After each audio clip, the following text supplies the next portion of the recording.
To be live soon. Amazing.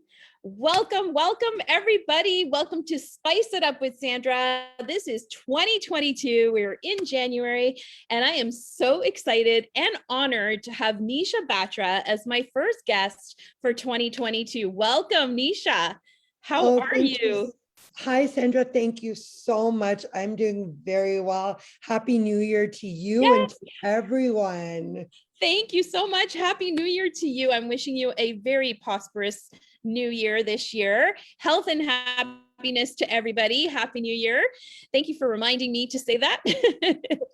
So, welcome. And Nisha, I'm so excited to have you here on my platform and interview series here this evening.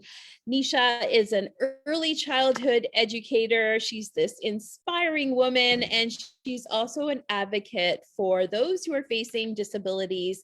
And I'd love to dive into hearing, what do you do as a career, and what is your story? Share with us. So, first of all, thanks again, Sandra, for having me on. It's my great honor and pleasure. As she mentioned, my name is Nisha Batra. I'm born and brought up in Toronto, Ontario. I've been here all my life. My parents are South Asian background, they were both born and brought up in India. So very proud South Asian, been to India many times. So I was born, actually, my story is that I have a learning disability. I have what is known as a nonverbal learning disability. I did not understand what that meant when I went to school, but as I became, after university, I got an assessment as an adult as I was looking to pursue future studies and, looking at what my career options were. And I came to understand the title of my disability being a severe nonverbal learning disability. And I've always wanted to be in education. As Sandra mentioned, I'm an early childhood educator, so that involves working in a classroom alongside another teacher with 3.5 to 6-year-olds 5 days a week. It takes somebody incredibly patient to work with them, and I've loved every moment. But the reason why I wanted to go into education was to give back what I have learned over the years. What have I learned through through my journey through school and through my journey through life? What can I share with those children who I work with? Oh my gosh, I love that. I love that. And I'm sure you faced many challenges, not only with education, but did you find that you had challenges with peers and making friends? Yes, absolutely. So I would say that one of the challenges of a nonverbal learning disability, one of the big aspects that people don't understand is that even though it's a learning disability, I personally believe that it involves all aspects of your life, from physical to the social, emotional. Absolutely. And basically you feel, I always felt different. I felt different in school because I felt like I was, and there was a great book that I read actually by an Indian author called On the Outside Looking In. And I felt that from a disability standpoint, that I was on the outside looking in because I couldn't accomplish and achieve things the way that society wanted me to achieve things. Right. Yeah.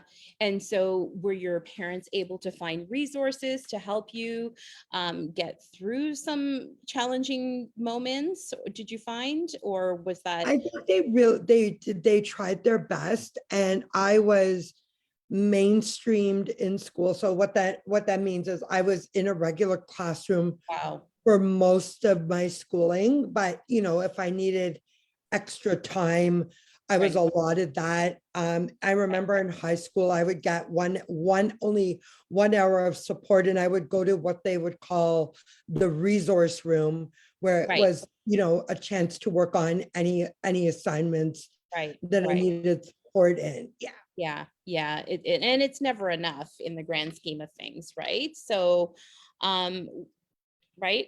Am I correct on that? Absolutely. And I think that Yeah. there are things that I know now that Right. I wish I could have gone back to apply. So one of the resources that I actually found was that I was always under the impression that I would never be able to drive. And I thought to myself, Hmm. no, I'm going to try driving. And how am I going to figure this out? Right. So I looked it up online, and I went to an assessment center for adults with disabilities.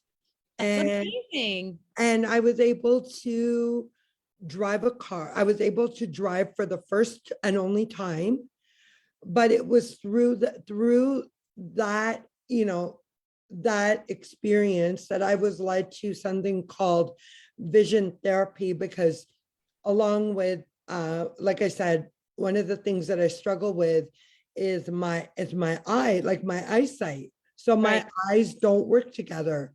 So I found out as an adult that I needed something called vision therapy for, Hmm. I had I have an ocular motor issue. And Okay. so that involved going to a place out near Wonderland, Hmm. but I Hmm. think they've subsequently moved. But going for sessions near Wonderland to get my eyes to work together. Right. And if you knew me before, Sandra, I would like sort of, I'm giving you an example. I would look away when I was talking to people. If I was talking to boys, and I think part of it was low self-esteem as well. I Yeah. would look down, but Yeah. now I can make direct eye contact Wow. during a conversation. That's incredible. So look at that. One thing you ventured into something that you aspired to do, which led you to something else, to enhance your life and the way you could live as a normal person in today's society. That's Absolutely. incredible. Good for you. I love your aspirations. Like you just go for it, right? Like you want to aspire to be, just like everybody else. And I don't think there should be limitations on those with disabilities. I think they should be allowed to, be implemented in society just like everybody else. Do you feel, Nisha, that is, the way it is today, or do you still feel like there's limitations? I think there's limitations because there's still this lack of understanding. And I personally, my philosophy is, that everybody should be included and everybody has a story. Yes. And I feel, within my own, I can only speak for myself, but within my own social circles, just because I have a learning disability doesn't mean that I'm only going to be friends with people with disabilities. Yeah, I exactly. want to be known for that part of my life, but Yeah, I also want to be known for just being Nisha and, who I am as a person. The disability is one characteristic of my life, but there is so much more, about me that I have to offer other people. I love that. I love how you know yourself very well. That is so incredible. And I also gather that this is also the message that you want to share going forward, being an advocate for those who are facing disabilities. Like what's the message that you want everybody here who's listening tonight to what would you like to express to them? I think my biggest message would be two things. Don't give up, because you're absolutely worth it. If you're starting out on a disability journey, if you're a parent, if you're a caregiver of someone with a disability, if you're an adult who's figuring out their journey for the first time, it's going to be, yes, it's going to be tough, but it's a very, I feel, I call my journey the swan transformation, because I feel like through my personal experiences, I have transformed. So, I go back to my days in elementary school, and I had a teacher in grade two and grade three. I had the same teacher, and she went and told my mom, Sandra. She said, "You know what? I think of Nisha's journey as one in comparison to the story of the ugly duckling." Now, I don't Okay. like that word. I don't like that Yeah. word ugly, Yeah. Right. but Right. the main message being that I would start out with all these challenges, but Yes. there's a reason for the challenges. Right. And those challenges, Hmm. whether it being having been teased for being different, Hmm. whether it being looking different, Right. whether it be moving differently or Hmm. thinking differently, Hmm. you know, it's all those experiences that have led me to where I am today. And Absolutely. that's the swan part of the Love transformation, that that. now I'm an independent 42-year-old who is doing things that she never thought possible for herself. I love it. I love how you just, yeah, you've like walked the talk that you have set your mind to exploring and giving yourself the opportunity to take the chance to explore. And I think that is the fine line too when you're facing challenges or adversity in our lives. It's almost like a flip of a switch. It's mindset, right? Like, do we choose to look at it as an obstacle, or can we choose to look at it as something to propel us forward into greatness, right? Absolutely. And I think, you know what, and I'll say this, I'm a very positive and optimistic person. Yes. There are still challenging moments. Don't get me wrong. I still have days where Mhm. I struggle with the balance of day to day things. Right. Sometimes I struggle with fitting in. Sometimes I just struggle with being who I am, but I can handle it. I have a better handle Okay. of it than what I did before, because I have those coping mechanisms in place. And like, I'm thinking about the retreat that I was on over the wellness retreat that I was on over the weekend. And they Antonetta, who Yes. is such a phenomenal person and has been such a inspiration to me in the last 2 years, helping me feel better about who I am, both Mhm. physically and mentally, with the community that she's created. Her workshop entitled "Don't," getting your power back. I think that when I was in school, in elementary school, I thought of it as like, I thought of my journey in terms of a light switch, that I didn't have the power in school because everybody was advocating for me. I wasn't advocating for myself, and I was lost. I was in that Mhm. place of trying to navigate my way, trying to figure out, how could I get through school? How could I get through another day Mhm. when I'm so lost inside? But Right. now I feel like, once I got that assessment, once I Mhm. got the diagnosis, I Mhm. felt like, okay, this switch has finally gone on. And, I have the power. I can explore Mhm. what that means. And, and Right. I can finally be my own person. That's so amazing. I love that. That's so beautiful. So then I'm assuming that Antonetta is one of your inspirations, because that was my next question. Who inspires you and fuels you every single day? You know what? There are a few people. So one of the people that I will talk about is who I met prior to meeting Antonetta, Jean-Luc, and Nick, is somebody by the name of Jenny Stepanek. I don't know if you've heard the name, Sandra.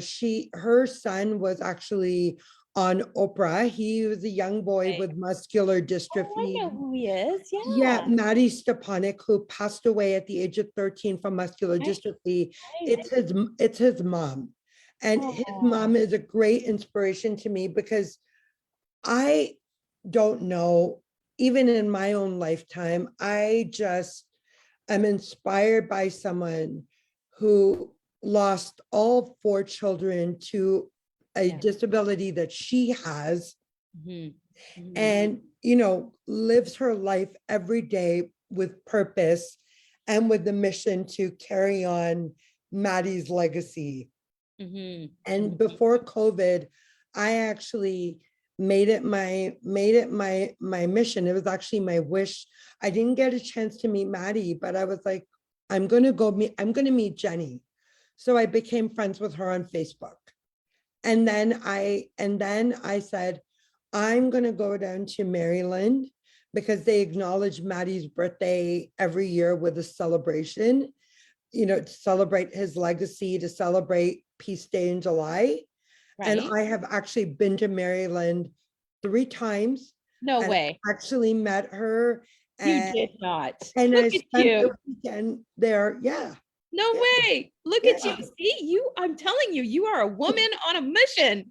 That's what I love about you. I believe in that if I want something, Yeah. I'm gonna make it happen.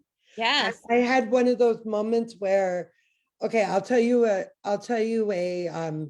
story, like, of just how, making something that you want happen. I love watching tennis. My Right. favorite tennis player is Spanish tennis player Rafael Nadal. It's my all-time That's favorite tennis awesome. player. And I've been a volunteer. I'm a big time volunteer at the Rogers Cup, the tournament at York No University in way. Good for Toronto. you. I love In it. it for like 8 or 9 years. Wow. And, you know, so it was maybe 2 years ago or 3 years ago. I can't even remember. But anyways, he wasn't there in person, but he was in the other tournament in Montreal, and he came on screen, and they said, I think I was wearing my Canada shirt, and everybody was wearing their volunteer shirt. It was a volunteer party. And they said, who would like to ask him a question? My Yeah. hand shot up so quickly, but guess who was chosen to ask him a Of question? course. Do I remember the 2 minutes where the question was asked and answered? No, but I just remember that I got my dream. She goes for it. She got her 2 minutes of fame. She's asking that question. You are one determined girl. I love Yeah, it. yeah, and disability advocacy is my passion, but I enjoy other everyday stuff. Like I'm Of a course. big fan of the show Friends. Jean-Luc and Nick know that. It's our inside joke. And Yeah, that's awesome. I'll speak about the three of them for a moment. I'll speak about Sure. Jean-Luc and Nick. Finding finding people in your life who accept you for who you are is so Mhm. incredibly important. And the three of them in the Yes. last 2 years, to come across three people who are real, who are Yes. authentic, who Hmm. are genuine, who also, who show that they struggle too, who Yeah. show that they Yeah. are human. Hmm. That's, I think, the best part of knowing the three of them, on Yes. top of the infectious communities that they have created. And, Absolutely. and I I mentioned this during the retreat, and I talked about it. I talked about it at the beginning of the retreat last year. At the retreat, they were doing a dance party, and they played Bollywood music, because I'm like, you know what, like, let's incorporate Bollywood into, Yeah. let me make a Love request it. for this. And so I danced, and Jean-Luc spotlighted me. And for me, that was important because I um I was telling them a story that when I was in university, I thought that I had found such a wonderful group of, you know, Indian, friends who were Indian background, and, we would connect over movies and music and all of that Mhm. fun stuff. Mhm.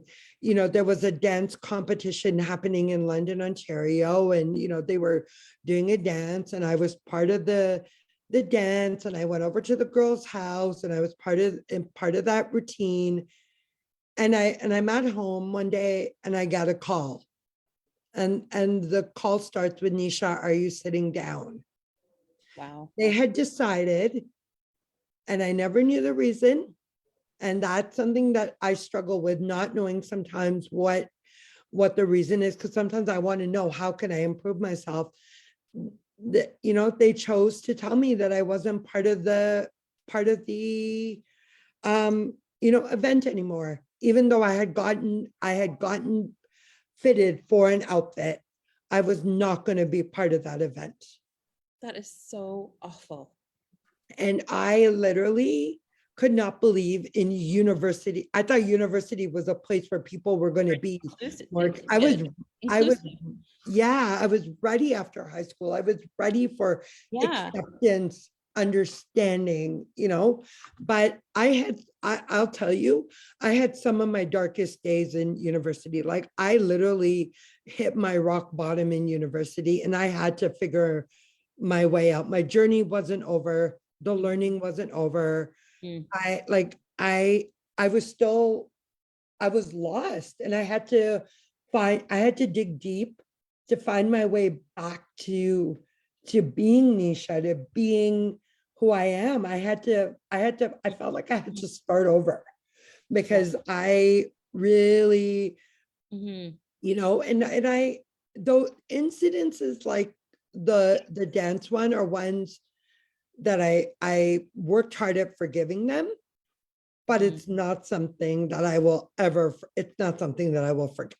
For And sure. so when, I have subsequently had opportunities to dance at a friend's at a function at a friend's wedding, or dance, like I said, being spotlighted during a body, it's Yeah. an honor, because it's showing me that the way I move is okay. Like Antonetta says, you do you. Yeah. I could be me. You can be you. Yes. I And love that's what it is. Mm. That's why I love a body. I want to talk about you doing you first. You do you for a second. Those Yeah. three words are so fundamental to Mhm. people, especially to people with disabilities, because you know what? I Mhm. have a boyfriend who is totally blind. I Mhm. have friends who have cerebral palsy, or who have physical disabilities. Yep. And a couple of them use wheelchairs. But Right. let me tell you, you do you. One of my friends who has cerebral palsy, she does step with Jean-Luc and Nick. She doesn't have a step. She holds on to the counter, and she moves to the music, Oh my God, I love it. That's right? awesome. And Yeah. and it's there are and Yeah. the other thing that I love is, like, Christopher Reeve entitled his book "Nothing is Impossible," Mhm. because Mm. there is a way to do everything. It may not be exactly the same, Right. Yep. but there's a way to do it. Like, for example, Paul can watch a movie, but when I say watch a movie, okay, he doesn't literally watch. He Right. watches the movie by listening to a movie, because Right. he listens Right. to the description of the movie. For sure, for sure. And has the vision in his mind, right? So yes, anything is possible. You do you, living a life of just feeling included. That's all Absolutely. everybody wants. It's not That's the even most important thing, but also exactly. having a sense of normalcy. Yeah. I'll tell you the funny story tonight. So as a body starts tonight, they're talking about it's snowing outside, and Paul is standing behind me. Everybody is like looking out the window. I turn around. I almost asked him, I said, is it I almost said, you'll love Paul's response. Yeah. Yes, I smell the snow. That's it. It's also being able to Yeah. joke about, Yes, taking it. Yes, absolutely. he's heard all the crap, Yeah. but he can joke. He can absolutely joke about Oh it. yeah, he's got a And sense I of think humor, that that guy. yeah, and that's also the incredible normalcy of our relationship. Yes. But Nisha, I truly believe it, with what you've shared here this evening, you personally also have attracted. It's your positive attitude, it's your willingness to, just plow through and persevere in every given moment. You see positivity in everything. So, it also it takes a person like yourself to inspire others, is what I'm saying. And you've done incredible things. And I'm so, so proud of you. I'm really excited that you're sharing this and that you are an incredible inspiration to those who are struggling. I love this. I love everything about it. I thank you for sharing this tonight. Oh, thank you. And so people can reach out to me. My Instagram handle is at the Swan Transformation. I am here to, my hope is to be able to empower others by sharing my story. If there is an educator that needs to reach out, if there's a parent that needs to reach out, if there is a youth that needs to reach out, I am absolutely here to listen. And I will, if I don't have all the answers, I'm sure I will be able to, lead you to someone that absolutely would be able to help you. So I am happy to connect anytime. And thank you, Sandra, so much again for this Amazing. amazing Like that. opportunity. And Absolutely. I'm looking forward to continuing on this journey and being able to connect with you again. Absolutely. I loved it. I loved every minute of your share. Thank you so much for being a part of this and opening up your heart to all of us. And yes, please feel free to reach out to Nisha. I'm going to drop her Instagram handle in the comments below. Feel free to connect with her and just follow her journey. She's very inspiring. This woman's on a mission. So keep it going, my friend. And we'll talk to you soon. Thank you, everybody. Good night.